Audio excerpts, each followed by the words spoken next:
Good morning, Dartmouth. Oh, it's such an honor to be here with you today on this momentous occasion. Congratulations, you did it! Welcome to fellow students, to past graduates, to faculty, to friends and families, and happy Father's Day to all those proud fathers out there. Thank you, President Bylock, the Board of Trustees, to all the staff who made this day possible, and to you all for this invitation. I never attended university myself, only played characters who have. So thank you for helping fulfill my parents' dream of me actually getting a degree. And a doctorate at that. I know, it's honorary. Actually, it was Shonda Rhimes, one of your alums, and my former boss, who called me, and when she presented the offer to come and speak to you all today, I thought, well, that's nice to be asked. What a privilege. What a great opportunity to come meet you all. And then I thought, absolutely not. Oh my God, what do I have to say? Okay, this was me thinking. What could I possibly say to you young graduates that could meet this moment we find ourselves in? Like Federer's speech last year? Oh my God, so good. I can't be as funny as Conan O'Brien and Mindy Kaling. I look at everything she's accomplished and I just want to go to bed. And they all spoke in the before times. You know what I mean.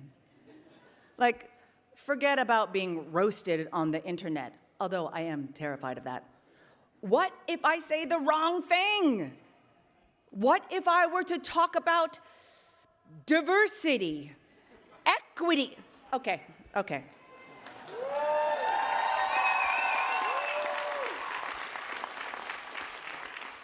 What if I change the words? Including diverse equalness, or diverting equitable inclusivity. Would that still be bad? Could I get deported?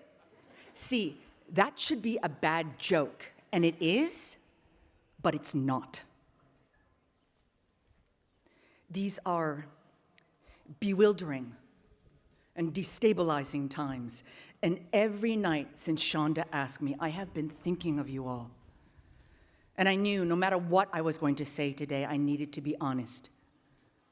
I realized that underneath this discomfort I was feeling, the fear, the comparison, the self-judgment, was really a call to come and share myself with you despite these doubts. So if there's anything I can offer to you today from my own life, it's this. Nothing has taught me more than being with discomfort. It can be our greatest learning opportunity, and it is also inevitable. So if you can train yourself not to turn away, but to learn how to be with your discomfort and trust that it might be telling you something you don't yet know, it can help you develop an inner strength that will enable you to face the challenges life presents you with without losing your values or your sense of self along the way.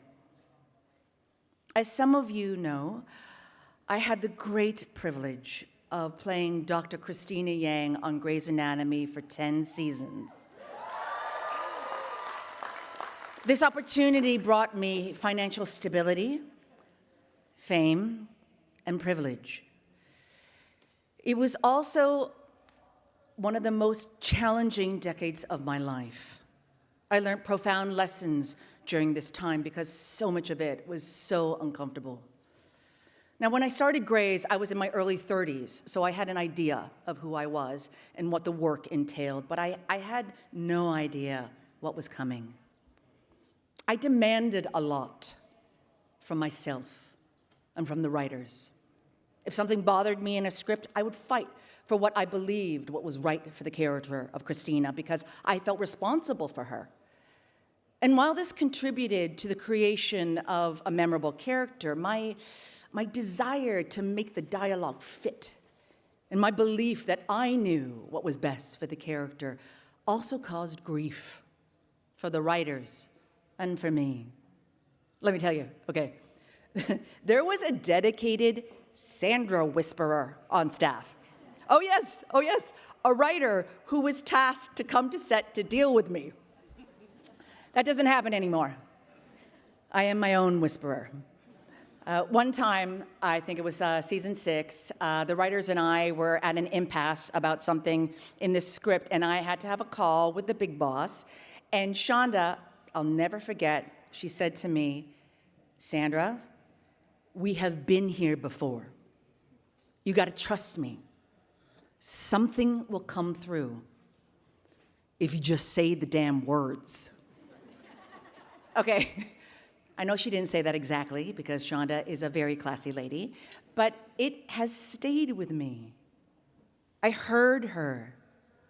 I thought about everything the writers and I had created together, and I trusted Shonda because deep down, we both wanted the same thing, a great show. The discomfort didn't go away, but my relationship to it began to change. I started to understand that it was part of the process of making a great show or a great anything.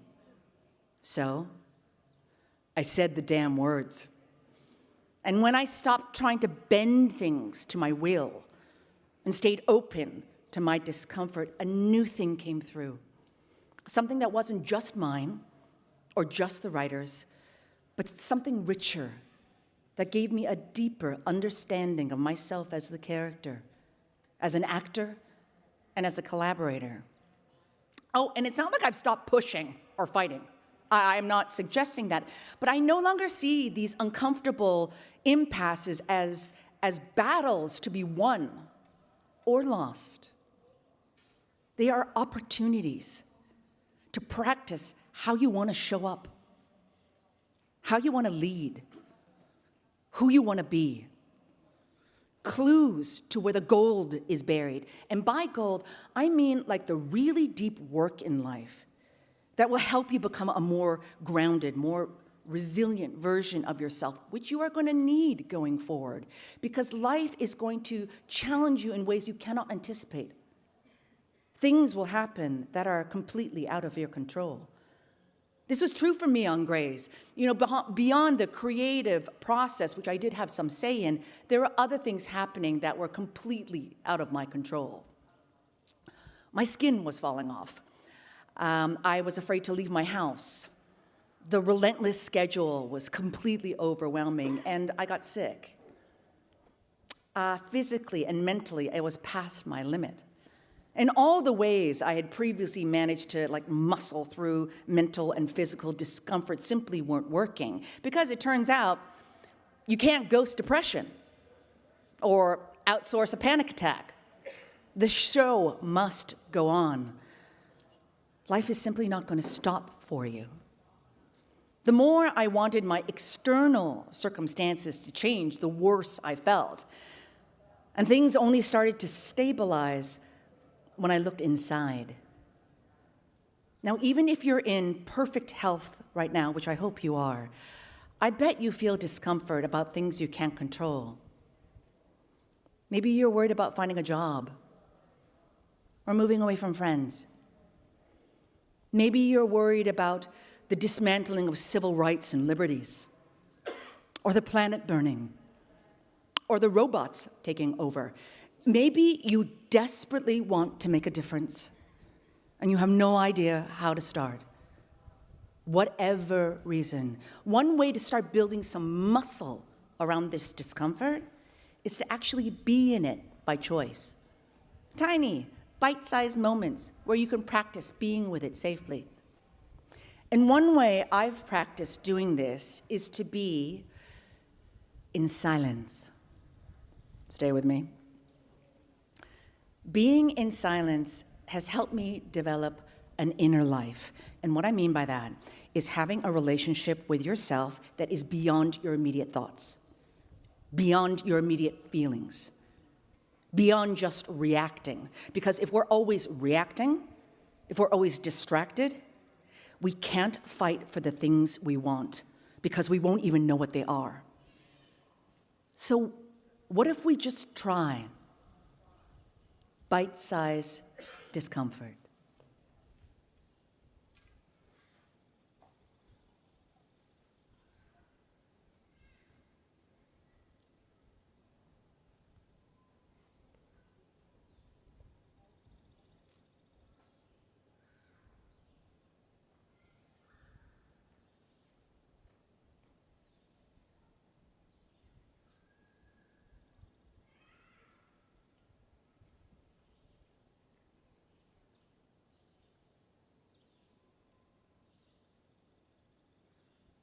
How's that?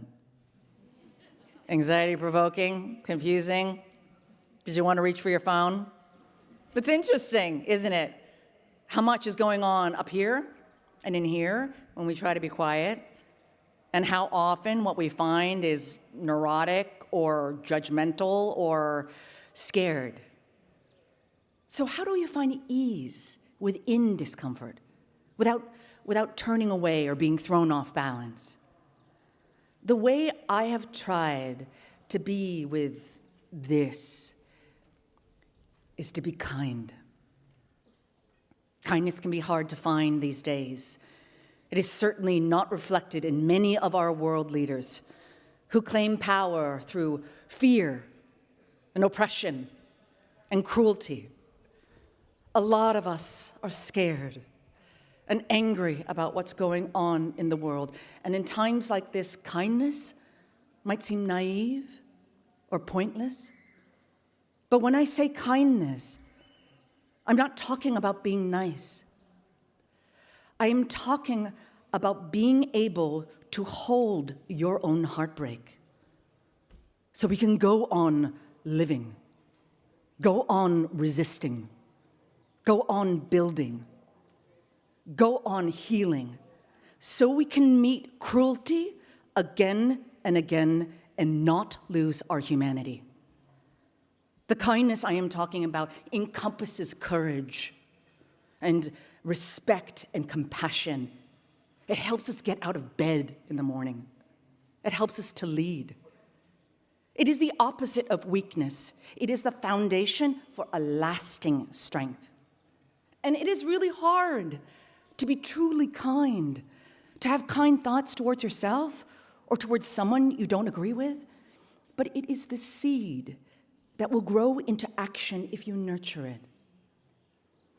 Now, if you're not sure about the feeling I'm talking about, or you find kindness kind of difficult to access because it's like an amorphous wash, then what about heartbreak? Can you feel heartbreak? I bet everyone here knows heartbreak. If you're living in this world, you know heartbreak. So now, imagine this heartbreak, whether it is as personal as a breakup or as big as a war thousands of miles away. Imagine you're holding it in your hands. What shape is it? Is it heavy? Does it have color? Maybe it's burning your palms or slipping through your fingers, or maybe it is so large you can barely contain it. Can you hold it with care and keep it safe just for this moment? Can you hold your heartbreak with tenderness and give it your loving attention and keep it steady? This is kindness. You all have been incredibly fortunate to spend these formative years here in a place that celebrates knowledge and has given you the opportunity to express yourselves If you want to protect academic freedom, if you want to stop the brutality of oppression, if you want true democratic change, if you want to just lead a simple and good life, the strength you will need to do these things begins with knowing kindness. So as you venture off into the rest of your lives, I hope you can remember what we shared here today and fill up on it, and then extend it outwards towards others, towards the planet, because we're all going to need a full arsenal of kindness to meet this world. And now, more than ever, actually, you know what? I'm so sorry. There's one more thing. I'm so sorry. Do I have time for just one? Okay, I'm so sorry. Okay, you know what? Okay, there is this one thing I've done like my whole life that I would really love to share with you all. So, okay, stand up. Everyone just stand up. Can everyone just stand up? Everyone stand up. In the bleachers, I see you. Everyone stand up. This is for the graduates. If you can and you're able, you know, we're practicing discomfort. Let's all just stand up. Okay. So, when the world gets hard or when it's good, especially when it's good, like today, okay? By yourself, with your friends, people you love, with strangers, always make the time to dance it out. We got 15 seconds to move our bodies. Let's go! Woo! Let's go! Oh no, put away your phones. Let's move it, move it, move it! Woo! Come on, moms and dads!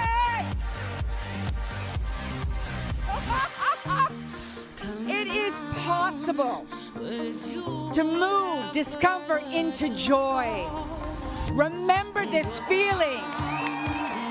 Carry it and care for it, and then give it to others. Thank you. Who wants to dance with me? Let's go!